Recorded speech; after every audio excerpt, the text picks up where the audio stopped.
السلام عليكم خوتي خواتاتي، مرحبا بكم في الحلقة 16 من مسلسل شكون كان يقول.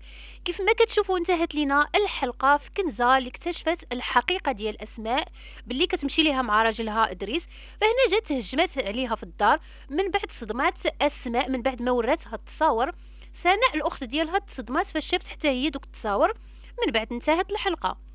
غادي تشوفوا في الحلقه المواليه ان كنزه غادي تبقى تغوت على اسماء وغادي تبدا تسب فيها، وغادي تقول لها يا خطفت الرجال، ما بالك غير راجلي ادريس اللي انا مزوجه به.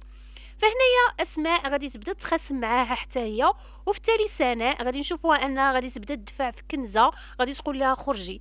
من بعد كنزه صافي غادي تمشي في حالاتها. فهنا غادي نشوفوا سناء غادي تبدا تغوت على الاخت ديالها اسماء، غادي تقول لها اشنو هادشي درتي يا اسماء، واش انت حماقيتي ولا مالكي، ما بالك غير دريس اللي مزوج. حولها فين فاش كنقول لك فين غاديه وانت كتبقاي تعطي في الاعذار وداك الشيء كامل اللي درتي لمروه من بعد ما بغيتيش تغني ليها. هادشي كله على قبل دريس. غادي تقول لها هادشي كله على قبل ادريس. من بعد غادي نشوفوا ان كنزه صافي غادي ترجع للفيلا، وفي التالي غادي تشوف مروه. غادي تقول لها كلكم بحال بحال يا بنات الخيريه. هذيك الصديقه ديالك اسماء كتمشي لي مع راجلي دريس، انا شفتهم مع بعضياتهم في التصاور وكتخوني مع الزوج ديالي.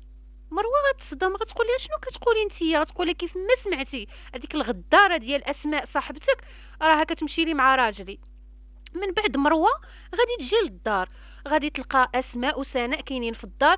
غادي تقول لها اسماء شنو هادشي درتي، ما بالك غير دريس اختي، واش انت حماقيتي ولا مالكي، حوال هكا القول علاش انت ما بغيتيش تجي تغني ليا.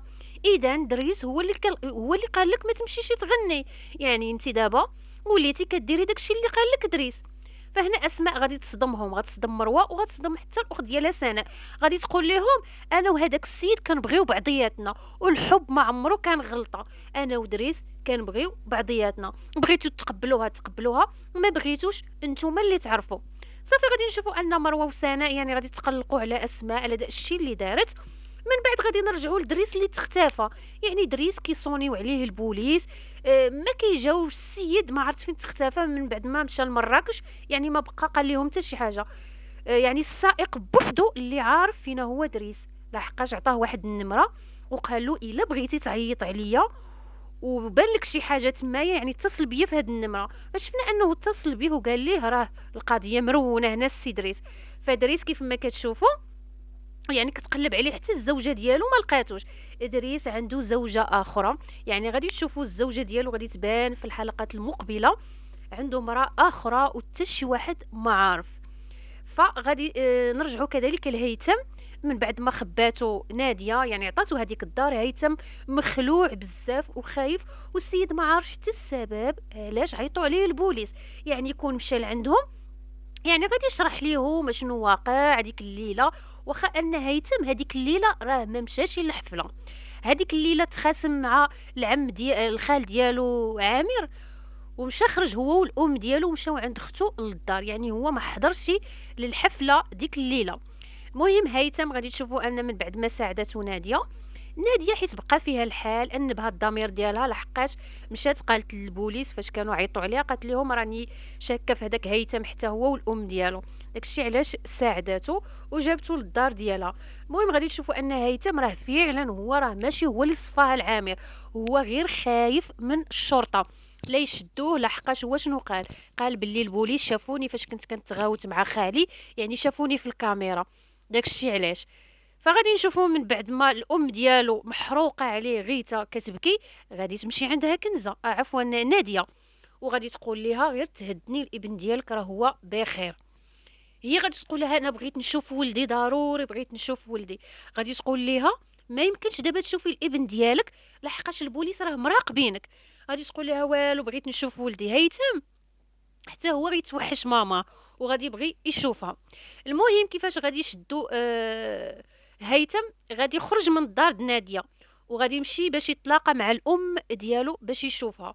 وفعلا غيتا غادي تجي، ولكن غيتا غادي يكونوا البوليس تابعينها. فاش غادي يتبعوها غادي يشوفوها تلاقات مع هيثم، فتما فين غادي يتم القبض على هيثم. هيثم فاش غادي يديوه البوليس صافي غادي يبداو يحققوا معاه، وغادي يقولوا ليه باللي انت اللي صفيتيها للخال ديالك عامر.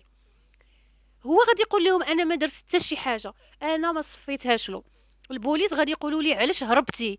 مادام نتايا ما درتي حتى شي حاجه علاش هربتي؟ غادي يقول لهم انا غير خايف وصافي. غادي يقولوا ليه بلا ما تبقى تكذب علينا، البابيون ها هي ديالك، حنا شفناك في الكاميرا. فهنا غادي يقول لهم بلي انا درت البابيون، ولكن راه ماشي انا اللي صفيتها له.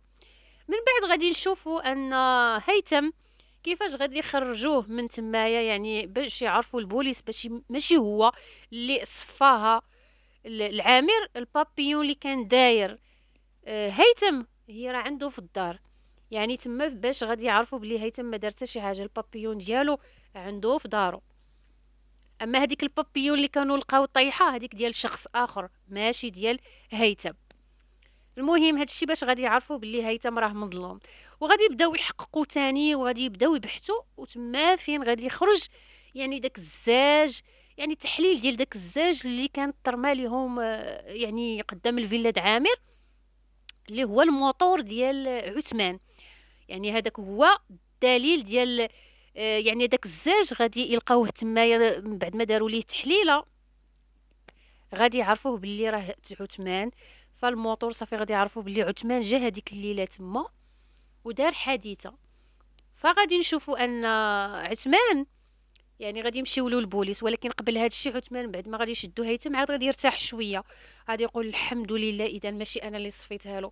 ولكن فاش غادي يبرئوا هيثم صافي غادي ترجع له عاوتاني دوك الوسواس وداك الافكار السلبيه تاني.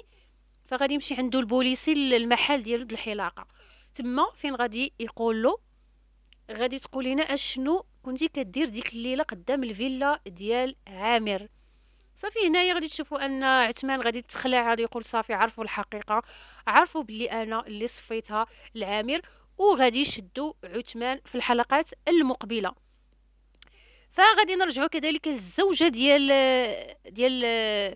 البوليسي اللي هي اكرام. السيده صافي ولات داخله في هذاك المشروع اللي قلت لكم، يعني غادي تدخل راسها في المشاكل. السيده راه غادي تنصب عليها، غادي عاوتاني يمشيو ليها الفلوس ديال الناس.